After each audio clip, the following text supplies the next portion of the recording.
দোস্ত দাঁড়াও দোস্ত, আমার মনের ভিতরে একটা প্রশ্ন জাগলো দোস্ত।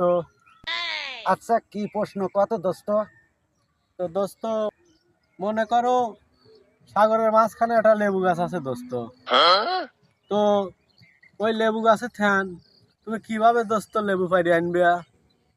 দোস্ত, আমি পাখি হয়ে উড়ে যা লেবুটা নিয়ে আসবো। তো দোস্ত, মানুষকে পাখি বানাবি কিডা? তোর বাপ কি বানাবি দোস্ত?